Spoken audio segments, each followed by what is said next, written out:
저희들에게 있어서 십자가는 저희가 빼놓고 얘기할 수 없는 부분이 될 겁니다. 십자가는 저희들의 그 삶의 가장 중심이 되는 것이죠. 그래서 저희가 십자가를 아는 순간에 저희들의 인생의 모든 것이 변하는 그러한 삶을 저희들이 살아가고 있습니다. 만약에 우리가 십자가를 모르는 삶을 살았다면 어떻을까요?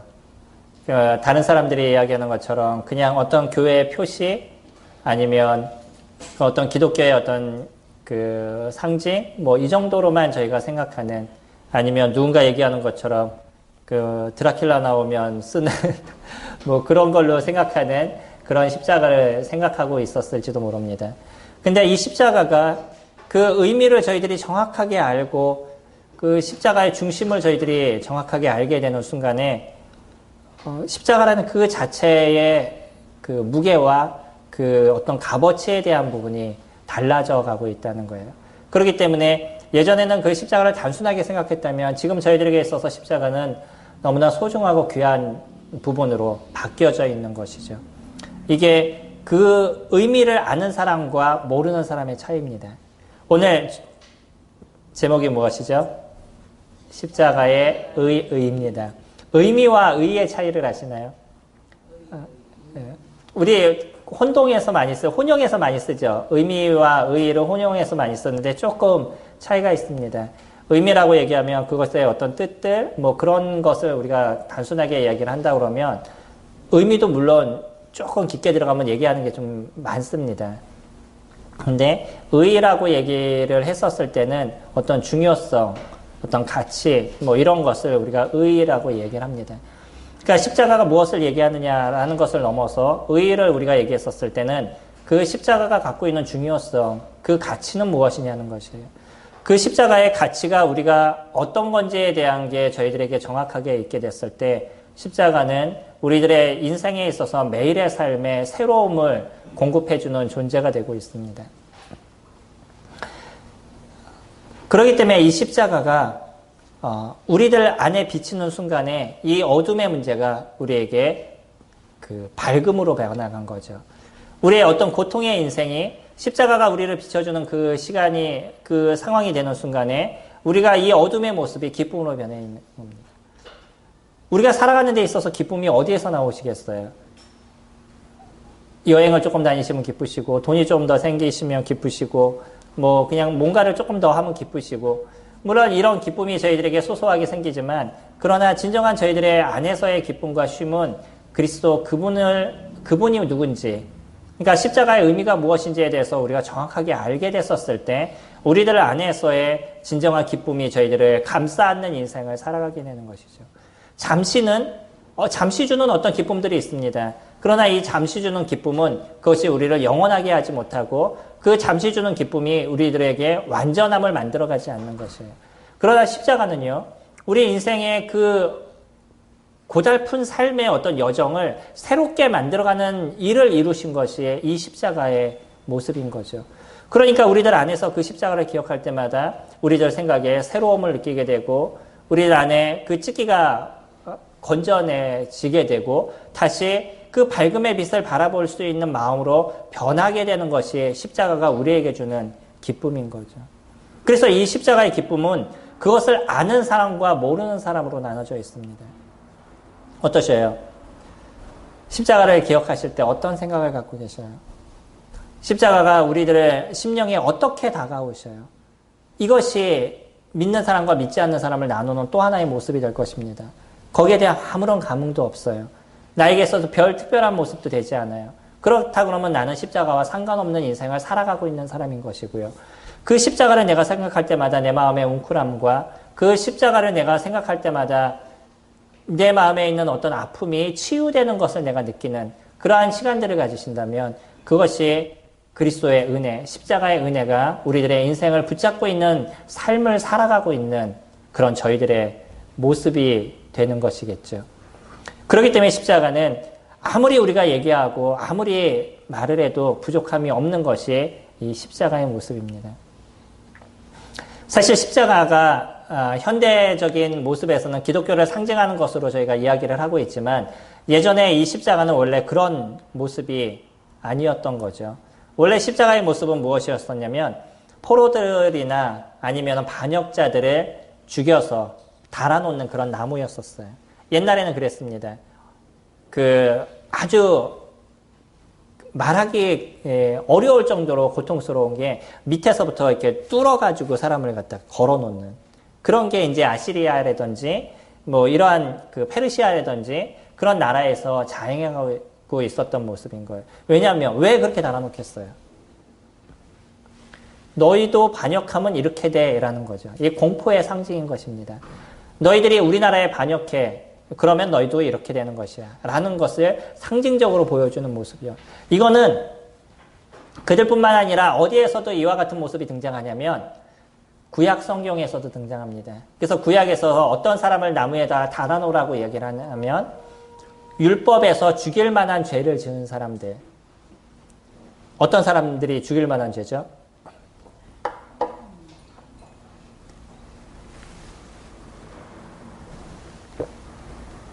가장 큰 것, 우상숭배에 빠진 사람들. 이런 사람들은 죽일 만한 죄에 대한 부분인 거죠. 아니면 심한 음행에 대한 부분이라든지, 살인이라든지, 이런 부분에 죽일 만한 죄와 관련된 부분입니다. 이런 사람들을 어디에다 달아놓냐면 나무에 달아서 사람들에게 보이는 곳에다 세워놓는 것이에요. 왜 그러죠? 당신네들도 이런 죄를 지면 이런 고통이 따르게 됩니다. 라는 것을 보여주는 그러한 모습이었어요. 그렇기 때문에 구약에서는 이것을 뭐라고 얘기하냐면 신명기 21장에 가면 저주를 받았다라는 표현을 쓰는 것이에요. 그 나무에 달린 자마다 저주를 받은 자니라고 얘기하는 그 나무에 달린 그거는 하나님께 저주를 받은 것이고요. 사람에게 저주를 받은 것입니다.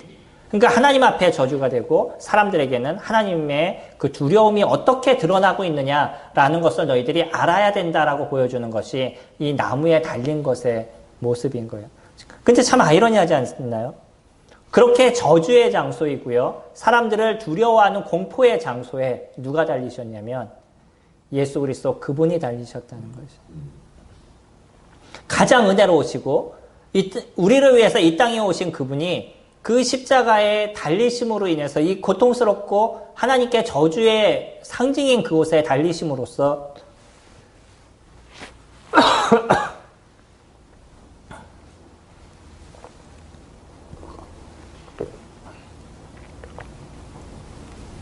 가장 천한 것의 모습을 보여주신 것이 예수 그리스도 그분이시라는 거죠. 그렇기 때문에 이 십자가는요, 우리가 무엇을 생각할 수 있는 것이냐면 동일한 것이지만 우리에게 더 큰 감동을 주는 것이 이 십자가의 모습인 겁니다. 예수님은 우리의 죄를 위해서 죽으셨다라고 이야기를 하죠. 예수 그리스도는 우리들의 죄를 담당하기 위해서 죽음을 당하셨습니다. 근데 그분이 죽음을 담당하시는 것, 그러니까 로마서에서 얘기하는 것처럼 죄의 삭은 사망이라고 그러잖아요. 죄에 대한 값을 지불하기 위해서 무엇을 해야 되냐면 죽음이 있어야 된다라고 얘기를 하죠. 그래서 저희들의 죄를 대신하기 위해서 예수님은 대신 죽음을 선택하셨어요. 근데 이 죽음을 선택하시는 데 있어서는 그냥 죽음이라는 단순한 것이 있잖아요. 단순하게 죽으셔도 되잖아요. 그 단순한 죽음이 무엇을 해결할 수 있냐면 우리 죄에 대한 문제를 해결하실 수 있는 거죠. 근데 왜 그분은 이 고통의 장소인 십자가로 나아가셔야만 했냐는 거죠.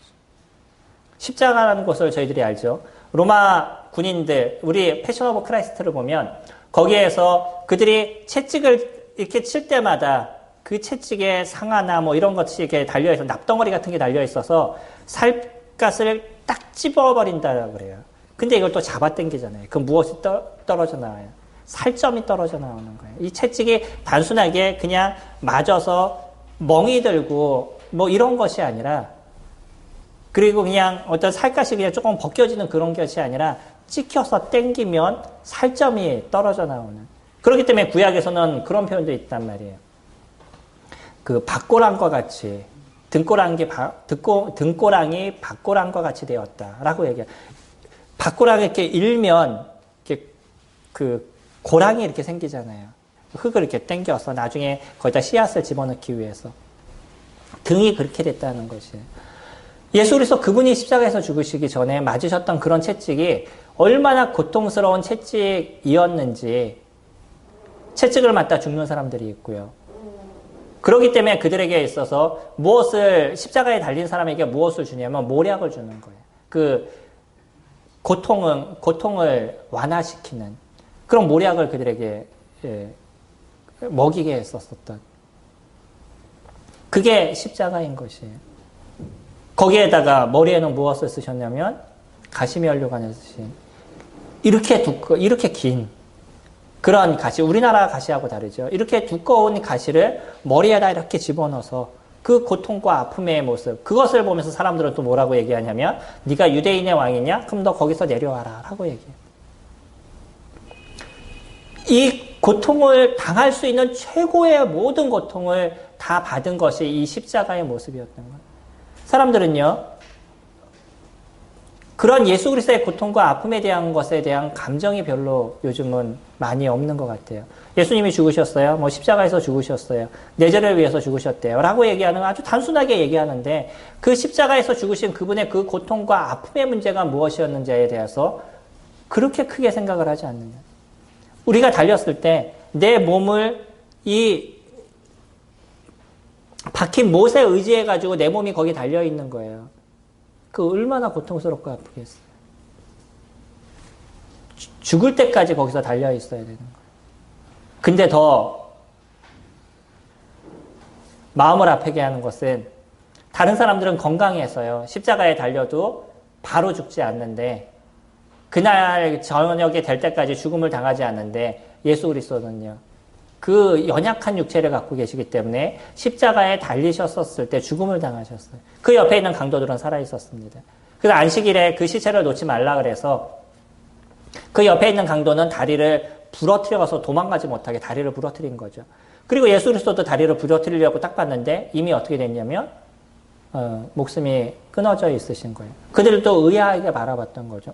벌써 죽었어? 라고 얘기해요.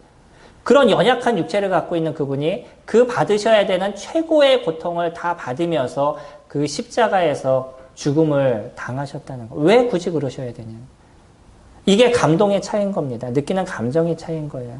왜 그냥 이루셨어도 상관이 없음에도 불구하고 인간이 갖고 있는 우리가 갖고 있는 이기심과 우리가 갖고 있는 이 자기중심적인 그런 모습들이 주님의 그 많은 고통을 보아야지만 우리들의 감정이 움직이고 그렇기 때문에 예수 그리스도의 그 아픔과 고통이 무엇인지를 우리가 느낄 수 있으니까 그분은 그것을 느끼게 하시기 위해서 그 고통의 모든 것을 감수하시고 거기서 죽음을 당하셨다는 거예요.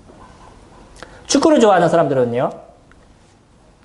축구를 보는데 근데 똑같은 축구도요. 감동이 다릅니다. 똑같은 골이 들어가도요. 프로리그에서 골이 들어가는 것과 월드컵에서 우리나라 국가대표가 골을 넣었을 때 감동이 완전히 다르죠. 축구를 안 보시는 분도 2002 월드컵은 보셨죠. 그때 골 들어가면 그 감동이 확 느껴지잖아요. 똑같은 골이라도 차이가 그런 것이에요. 똑같은 경기를 우리가 봐도 그냥 다른 사람이 경기하는 것과 국가대표가 특히 누구하고 할 때요. 일본하고 할 때. 그래서 이기면은 그 감동을 크게 받는 거예요. 똑같은 한 경기를 이기는 것도 이 감정의 똑같은 것도 감정의 차이인 겁니다. 그렇기 때문에 예수 그리스도가요. 그분께서 똑같은 죽음을 당해도요. 그런 고통과 아픔, 느끼실 수 있는 최고의 고통과 최고의 아픔을 그곳에서 느끼시면서 죽음을 당하신 것이 예수 그리스도 그분의 모습이신 거예요. 이게 다른 겁니다. 왜 그러셔야만 되는지. 그 작은 그 주님의 마음을 아시겠어요? 얼마만큼 우리를 사랑하셨는지 그 사랑을 하시기 위해서 그 사랑의 표현을 드러내시기 위해서 어떻게 그분이 하셨는지에 대한 것을 느끼시겠어요? 이게 십자가입니다. 그래서 그런 십자가를 그런 예수 그리스도의 마음이 담겨있는 십자가를 저희들이 알게 되면요. 그분을 저희들의 마음의 구조로 영접할 수밖에 없는 그 은혜의 감사함의 고백을 저희들이 이룰 수밖에 없고 그 은혜에 감사하기 때문에 그 은혜에 맞는 인생을 저희들이 살아가는 삶으로 이루어져 나가는 것이죠. 유대인들은 뭐라 그러는지 아셔요?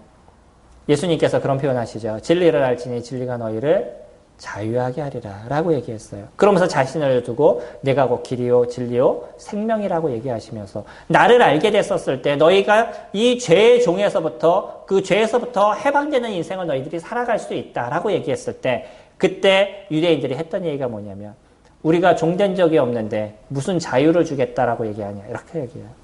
똑같은 것을 얘기하는데 그 받아들이는 것이 완전히 다른 것이에요. 십자가를 알면요. 십자가의 고통과 그 아픔, 예수 그리스도의 그 마음을 저희가 십자가를 통해서 알면 그 십자가를 생각할 때 우리 가운데 넘쳐나는 감동이 다른 것입니다.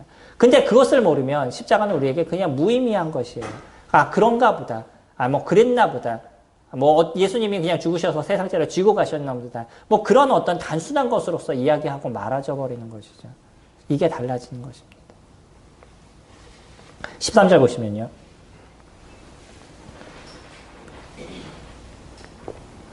그리스도께서 우리를 위하여 저주를 받은 바 되사 율법의 저주에서 우리를 속량하셨으니 기록된 바 나무에 달린 자마다 저주 아래 있는 자라 하였습니다. 사실 오늘 갈라디아서 3장 1장 1절부터 이 14절 아니면 갈라디아서 전체를 통해서 하고자 하는 내용의 중심은 우리들의 구원이 율법이 아니라 은혜 가운데 이루어진 거다. 다시 얘기하면 믿음으로 구원을 얻은 것이다 라고 이야기를 하는 게 중심입니다. 그 중심에 대해서 쭉 이야기를 하면서 십자가에 대한 것을 그 사상을 그 가운데서 숨겨놓고 이야기를 하고 있는 거예요. 근데 십자가를 보면서 뭐라고 얘기하냐면 그리스도께서 우리를 위하여 저주를 받았다라고 얘기하고 계셔요. 십자가는 그런 저주의 장소라고 말씀을 드렸죠. 누구에게 저주를 받은 것이냐면 그 십자가는 하나님께 저주를 받은 것입니다. 그게 십자가인 것이에요. 그래서 하나님께 저주를 받은 사람이 달려 있는 것이 그 십자가의 모습인 것이죠. 그런데 거기에 누가 달리셨냐면 예수 그리스도 그분이 달리신 거예요. 가장 사랑하시는 그분, 가장 사랑하시는 자신의 그 아버지 하나님으로부터 저주를 받으셨어요. 십자가 그곳에서 외면을 당하신 것이 예수 그리스도 그분이시라는 거예요. 그거 아시나요? 나에게 가장 큰 고통은 그냥 다른 사람이 나를 외면하는 것이 아니라 누가 외면하는 거냐면 내가 가장 사랑하는 사람한테 외면을 당할 때입니다. 그게 아내가 됐던, 아니면 그게 남편이 됐던, 아니면 그게 부모가 됐던, 자식이 됐던, 내가 가장 사랑하는 사람한테 외면을 당할 때가 가장 큰 고통을 받을 때인 것이에요. 예수 그리스도 그분이요, 그냥도 아니고 저주를 받으신 거예요. 어디에서요? 십자가에서. 하나님의 저주를 온몸으로 다 감내하시고 받으셨던 것이 이 십자가의 모습인 겁니다. 결국은요, 이 십자가를 지셔야 됐던 그 이유, 그 저주를 받으셔야 됐던 그 이유가 이 죄에 대한 속성을 해결하시기 위한 것이잖아요. 죄라는 것은 아픔인 것이고 고통인 것이에요. 그 고통의 문제에서부터 기쁨의 문제로 바꾸셔야 되고 이 어둠의 문제에서부터 빛의 문제로 바꾸시기 위한 그 저주의 그 모든 것을 해결하시기 위해서는 예수 그리스도 그분께서 십자가에서 그 저주를 친히 감내하시는 시간들을 그곳에서 가지셔야만 했다는 것이죠. 얼마나 고통스럽고 얼마나 아프셨겠어요. 그럼에도 불구하고 주님은요, 거기서 그 모든 것을 스스로 해결하시는 일들을 이루어 오신 거였었죠. 우리가 만약에 하나님께 저주를 받으면 어떻게 될까요? 그것이 곧 지옥의 형벌 속에 있는 저희들의 모습이 될 것입니다. 그 저주를 저희들이 그냥 감내하는 인생을 저희들에게 살았다면 우리는 그렇게 인생을 살아가다 결국은 지옥이라는 그곳에서 고통과 아픔의 인생을 살아가야 되는 것이 저희들의 모습인 거예요. 근데 그것을 누가 감수하셨냐면 예수 그리스도 그분이 친히 감수하신 것이죠.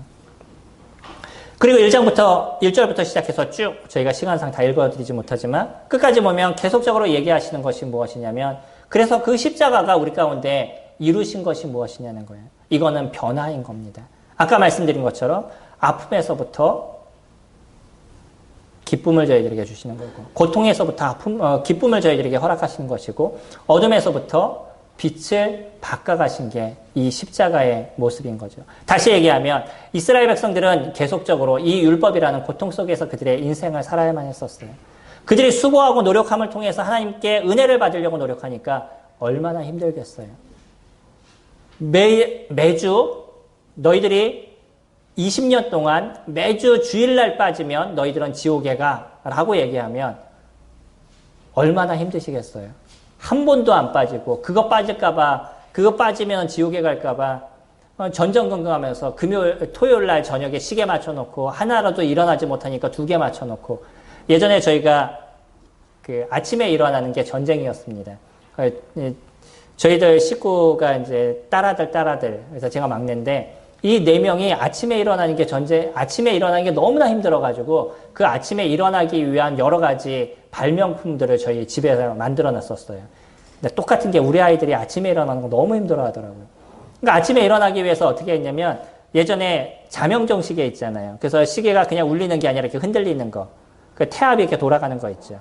그 태압 돌아가는 거에다가 그 도라이바를 하나 이렇게 연결해 놔요. 그러면 이게 시계가 울면서 도라이바가 여기서 빠지잖아요. 이게 빠지면서 뚝 떨어져요. 그럼 뚝 떨어지면 그 스위치를 만들어서 스위치가 딱 붙게 만들어져 있어요. 스위치가 딱 붙으면서 벨이 울려요. 빽 하고. 이걸 집에다 만들어 놨습니다. 저희 형님이 잔머리가 참 좋으신 분이에요. 그걸 만들어 놔서 시계가 딱 울리면서 이게 떨어지면서 딱 붙으면 소리가 빽 소리가 나니까 이 삑 소리를 끝에 누군가는 꺼야 되잖아요. 일어나서. 그러니까 잠이 깨는 거예요. 무엇인가 저희가 일요일 날 꼭 그 시간에 오지 않으면 지옥에 갑니다. 그러면 얼마나 힘들게 그런 것을 맞춰가지고 해놓고서는, 그리고서는 못 일어날까봐 아주 전전긍긍하면서 인생을 살아가겠어요. 그것도 하루 이틀도 아니고 20년 동안 만약에 그런다고 생각해 보세요. 그거 얼마나 힘드시겠어요. 그게 율법입니다. 사람들은 내가 수고하고 노력하고 무엇인가를 해서 하나님께 나아갈 수 있다라고 믿는 것이에요.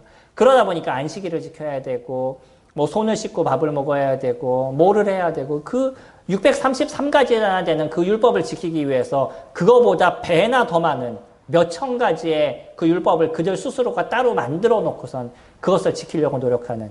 저번에 말씀드렸죠. 유대인들은 일요일 날 일을 하지 말아야 되는데 엘리베이터에 버튼을 누르는 것도 일이기 때문에 안식일 날 되면은 유대인들은 엘리베이터가 2대가 돌아가요. 그래서 하나는 누를 수 있는, 일반 사람들이 타는 엘리베이터가 있고 하나는 유대인들이 타는 엘리베이터가 있는데 그 엘리베이터는 누르지 않아요. 근데 모든 층에서 서요. 내가 누르지 않아도 이게 3층이면 3층에서 문이 열리니까 나올 수 있는 거죠. 그렇게까지 그는 철저하게 율법을 지키면서 살아가고 있는, 얼마나 힘들겠어요. 이게 유대인들입니다. 근데 지금 바울은 얘기하는 것이에요. 너희가 그렇게 수고하고 노력함으로 너 어떻게 하나님께 갈 수 있냐. 그런 하나님께 가려고 노력하는 사람들은 어떤 사람이냐면 율법 아래에 있는 자들은 저주 아래에 있는 자들이냐. 그 맞잖아요. 그 율법을 지켜서 하나님께 가려고 그러니까 그것이 고통스럽고 아프고 어려운 그런 인생을 그들이 살아갈 수밖에 없는 것이죠. 그게 그들에게 있어서 저주의 삶을 이뤄가고 있는 모습입니다. 근데 이 저주에서부터 하나님께서 저희들을 속량하셨는데 무엇을 통해서 이루신 거냐면 11절에 또 하나님 앞에서 아무도 율법으로 말미암아 의롭다 되지 못할 것이 분명하니 이는 의인은 믿음으로 말미암아 살리라 하였습니다. 오직 믿음을 통해서 이 모든 것을 다 이길 수 있는 힘을 저희들에게 베푸신 것이 하나님의 은혜인 거죠. 그리고 이것을 이루시기 위해서 예수 그리스도 그분이 친히 십자가에서 그 죽음으로, 그 십자가의 모든 것을 이루심으로 저희들로 하여금 은혜 가운데 하나님께 나아갈 수 있는 길을 저희 열어주신 거죠. 이 은혜가 얼마나 놀라워요. 예수 그리스도의 은혜를 안 사람이 이제 율법을 통해서 그것을 지켜야지만 간다라고 꾸역꾸역 힘들고 고통스럽게 지켜가던 그런 사람들과 다르게 은혜를 안 사람은 이제 그 은혜 안에서 이것이 자연스러운 나의 삶의 모습으로 변해가게 되는 거예요. 우리가 주님 앞에 예배하는 게 우리들의 자연스러운 삶이 되니까 이것을 지키려고 노력하는 것이 아니라 자연스럽게 주일날 주님 앞에 나와서 경배하는 삶을 저희들이 살아가게 되고요. 힘들지만 내 걸 나누는 것이 너무 어려운데 이것을 안 하면 안 되니까 별 수 없이 내 걸 잘라서 사람들에게 베푸는 인생을 살았던 사람들이 이제는 그래 내 걸 나누는 게 당연한 인생이야 라고 생각해서 나의 시간을 나누게 되고 나의 삶을 나누게 되고 나의 물질을 나누게 되는 모습으로 변해버리게 되는 거죠. 누군가를 돕는 것이 너무나 어렵고 힘든 우리들의 인생이 예수 그리스도의 사랑이 우리들을 감싸 안는 인생을 우리가 살아가고 십자가의 그 은혜가 무엇인지를 우리가 아는 인생을 살아가게 되니까 이제는 남을 사랑하는 마음이 우리들 안에서 저절로 생겨나게 되고 다른 사람을 돕는 것과 다른 사람을 위해서 살아가는 그런 어떤 일들이 자연스럽게 일어나는 우리들의 모습으로 변하게 되어버리는 거예요. 이게 십자가가 우리 가운데 보여준 은혜에 대한 모습이잖아요. 이것을 억지로 하려고 그러보세요. 이것이 얼마나 힘들고 얼마나 고통스럽겠어요. 7절 그런즉 믿음으로 말미암는 자들은 아브라함의 자손인 줄 알지어다. 아까 이야기할 때 유대인들이 그렇게 얘기를 했다 그랬죠. 우리가 종된 적이 없다. 근데 우리가 왜 자유를 얻어야 됐냐. 그러면서 그가 했던 얘기는 우리는 아브라함의 자손이다. 이렇게 표현하고 있어요. 자기네들은 육체적으로 아브라함의 자손이라는 거예요. 그래서 우리는 그 아브라함의 자손이기 때문에 그 하나님 안에서 자유를 누리는 인생을 살아갔다라고 그들은 스스로 얘기하고 있지만 그러나 그 속에서 그들은요 율법을 지키는 인생에서 그 고통스러운 그 멍에를 끌어안는 삶을 살아가고 있었던 거죠. 죄의 완전한 해방을 그가 이루지 못했었어요. 그러니까 자신들이 어떤 고통과 어떤 아픔이 있는지도 모르는 채 그냥 그렇게 인생을 살아가는 것이 온전한 것이라고 생각하고 살아왔던 거죠. 지금 세상에 많은 사람들이 그렇게 살아가고 있습니다. 내가 지금 내 나름대로 내 인생을 잘 살아가고 온전하게 살아가는 것. 아니 내가 그냥 주일날 예배를 참석하고 그렇게 기도하고 헌금을 하는 인생을 살아가면 주님의 나라에 가겠지라는 막연한 생각. 내가 그냥 이렇게 노력하면 될 수 있겠지라는 어떤 막연한 생각으로 이렇게 인생을 살아가요. 다른 분들에게 물어보면 주님 나라에 갈 수 있나요? 라고 물어보면 그걸 어떻게 알겠어요? 열심히 하다 보면 주님 나라에 데려가겠죠. 라고 얘기해요. 아니면 어떤 사람은 그냥 내 죄가 없어졌으니까 저는 천국에 가요라는 어떤 공식적인 것을 이야기하면서 난 그냥 천국에 갈 수 있다고 스스로가 그냥 믿고 인생을 살아가고 있는. 그러면서 마음 한 곳에선 계속적으로 불안함과 내가 진짜 이게 믿음 안에 있는 것인가라는 그런 어떤 의문을 계속적으로 갖고 있는 그런 인생을 살아가게 되는. 은혜는요. 예수 그리스도의 그분이 나에게 어떻게 베푸셨는지를 아는 것이 은혜인 것이죠. 그 은혜가 내 삶을 감싸는 인생을 내가 살아가게 되니까 때로는 우리가 살아가는 그 삶의 여정이 조금 힘들고 어려움의 문제가 있어도 그것을 이길 수 있는 넉넉히 이길 수 있는 힘이 저희들에게 있고요. 주님이 도우신다는 것, 주님이 내 삶을 붙잡고 계신다는 그 확실한 믿음을 우리가 갖고 인생을 살아가기 때문에 내 삶을 새롭게 하시는 그분이 하나님이신 것을 나를 온전하게 만들어 가시는 그분이 하나님이신 것을 언제나 기억하는 삶을 저희들이 살아가게 되잖아요. 그러니까 희망이 있죠. 예수 그리스도 그분이 저희들에게 희망이시고 하나님 그분이 저희들에게 희망이 되신 십자가 그것이 남들에게 있어서는 저주의 장소이고 고통의 장소였었는데 그 십자가의 의미를 깨닫고 그곳에서 달리신 예수 그리스도 그분을 통해서 그리스도를 바라본 저희들의 모습은 십자가 그것이 우리에게 무엇으로 다가오게 되냐면 희망으로 다가오게 됩니다. 이것이 십자가를 아는 사람들의 모습입니다. 아브라함의 자손이라고 얘기했던 그 사람들은요. 자신들이 그 아브라함에게 주었던 하나님의 은혜에 대한 부분들을 놓치고 인생을 살았어요.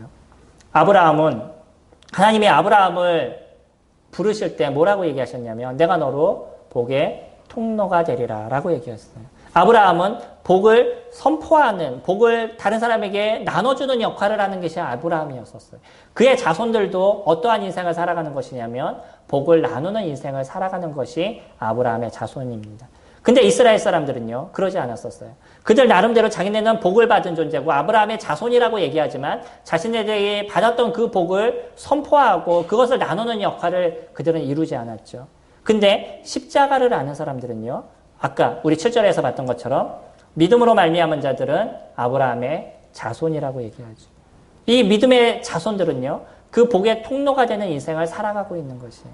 하나님께서 우리에게 베푸시는 은혜를 내가 알고 그 은혜 속에서 내가 있다 보니까 이제는 그 은혜를 나누는 인생을 살아가게 되죠. 내가 갖고 있는 그 복을 다른 사람에게 베푸는 인생을 살아가요. 예수 그리스도를 선포하는 인생과 나에게 주어진 물질과 나에게 주어진 어떤 힘과 내가 갖고 있는 지식을 다른 사람한테 나눠주는 인생을 살아가는 것이 그리스도를 아는 사람들이 이뤄가는 인생에 대한 모습인 거죠. 그것이 아브라함의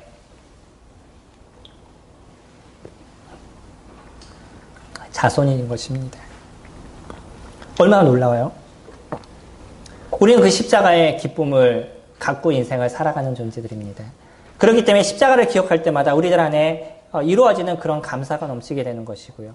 그래서 십자가를 저희들이 바라볼 때마다 우리들 안에 있었던 어떤 고통과 아픔의 문제가 그것에서 해결이 되고, 어떠면 하루를 살아왔던 그 하루의 삶의 여정이 너무나 힘들고 고통스러웠던 시간이 되었다 할지라도 십자가를 보면서 그리스도의 은혜가 내 인생을 새롭게 함에 대한 그 기쁨을 다시 한번 회복하는 시간들을 저희들이 가져가고 있죠.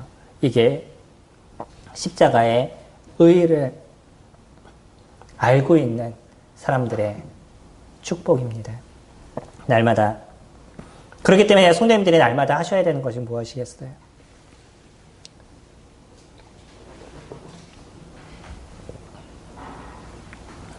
하루의 일과를 시작하시고 하루의 일과를 마치실 때마다 어디로 나아가셔야 돼요? 십자가 앞으로 나아가시는 그런 삶을 살아가셔야 됩니다. 그래서 그 십자가에서 예수 그리스도를 바라보시고요. 그 십자가에서 하나님께서 우리에게 이루신 그 은혜를 바라보시고 그분 앞에 충분히 젖어 사는 그런 인생을 사시기 바랍니다. 우리에게 베푸신 주님의 은혜를 저희들이 누리는 그런 시간들이 되실 것입니다. 저희 찬송가